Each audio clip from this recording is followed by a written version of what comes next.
Sexual harassment has become so normal in schools, children no longer see the point of reporting it.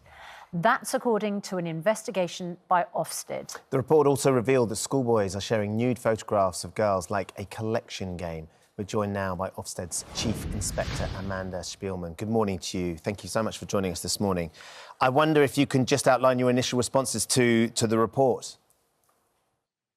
Well, we produced the report, so it's not a response. It's what we've found. It's this normalisation of sexual harassment. Children and young people, nearly 1,000 of them, told us that it's occurring so often that it's become sort of commonplace, harmful sexual behaviour that's so frequent that some of them just consider it normal. And the teachers and leaders we spoke to often underestimated the scale of the problem. Sometimes they didn't see it as a problem, but more often they were simply not aware of the extent to which it was happening. I think a number of the points that have been raised, that have been found by speaking to these school children that were spoken to, were raised in 2016, weren't they? There are things that were brought to the government's attention, brought to Ofsted's attention, brought to teachers' attention back then, and yet seemingly nothing has been done and acted upon from 5 years ago. No, that's absolutely not the case. So, for example, we started building this into our inspection framework a year after that and started that new framework in 2019. But one of the things we found is that not very much information about sexual harassment and violence was surfacing through that mechanism in the first 6 months before we suspended due to COVID.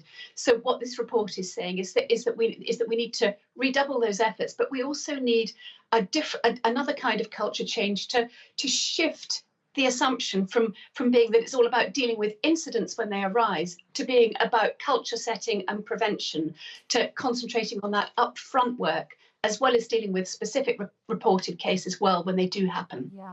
And this all came about, of course, because of the tsunami of reports of harassment, abuse, and even worse, actually, which came about on the Everyone's Invited website.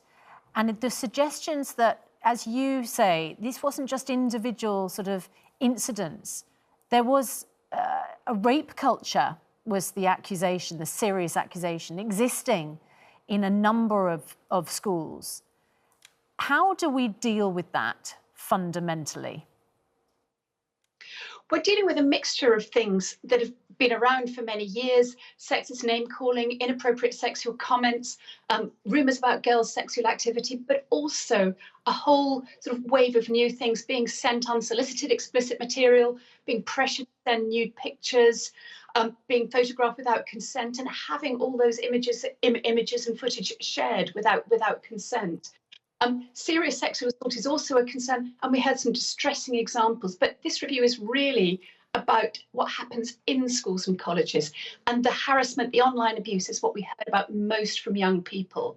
And they felt that it wasn't always taken seriously. They felt that the RSHE, the relationships and sex education they got, sometimes was good, but very often the content wasn't really addressing their immediate needs. There's difficulties around issues of consent, difficulties around the pressure to send nude images, for example, and teachers often weren't confident and competent. For example, some schools were expecting every teacher to teach this in tutor time. What's very clear is that this needs confident, competent, well-trained people. We wouldn't expect teachers to teach maths lessons in tutor time, so it's important that we make sure that RSHE sits in the hands of people who can really do it well. Can I just ask, do you think the answer then is in properly trained teachers giving very focused advice in specific classes to children? Would that put a stop to it? Or do we just have a big cultural problem with the way that women and young girls are treated, the fact that everybody has access to, pretty disgusting material, frankly, online, this misogynistic abuse discussed quite freely in popular culture.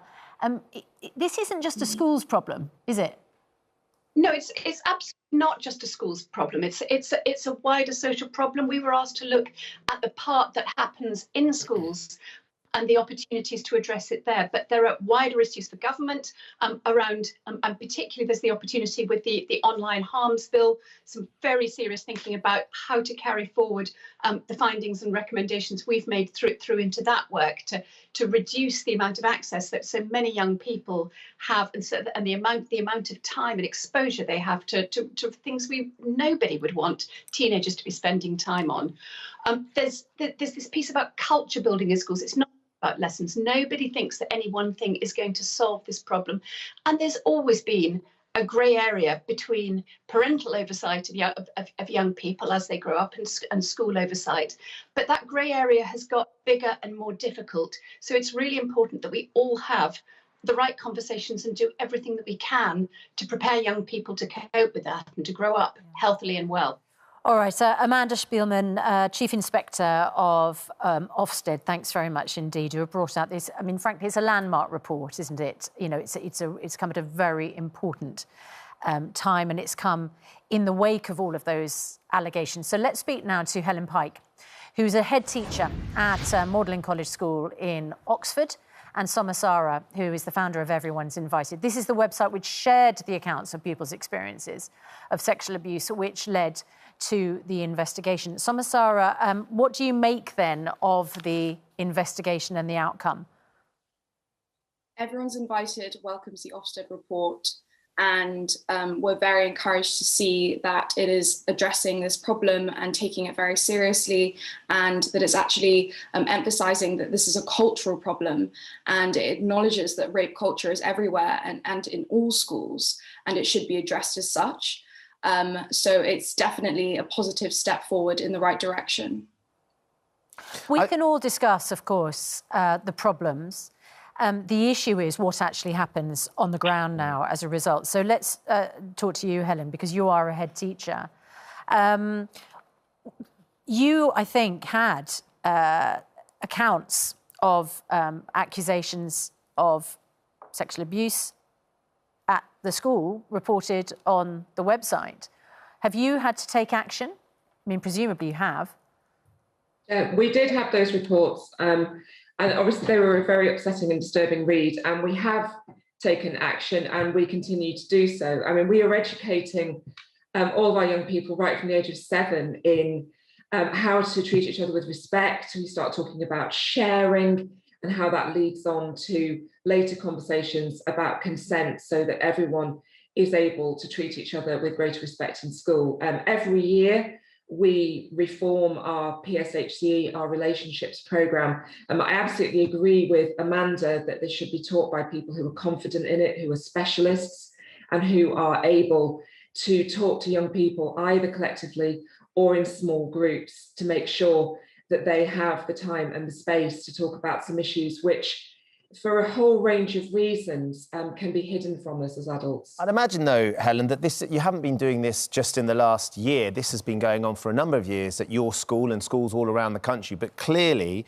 from what we've seen from Soma's website, is that all that instruction, all that help, all that guidance that you're trying to offer the pupils isn't actually getting through to them. They're not actually listening, or for some reason, it's not getting the traction that it needs. Ben, you are absolutely right. The holy grail is the gap between what we say and what we do and what happens and the decisions that young people make, particularly when they're outside school. And so I agree with Amanda and Soma, this is about cultures. This is a culture shift. It's a society-wide culture shift.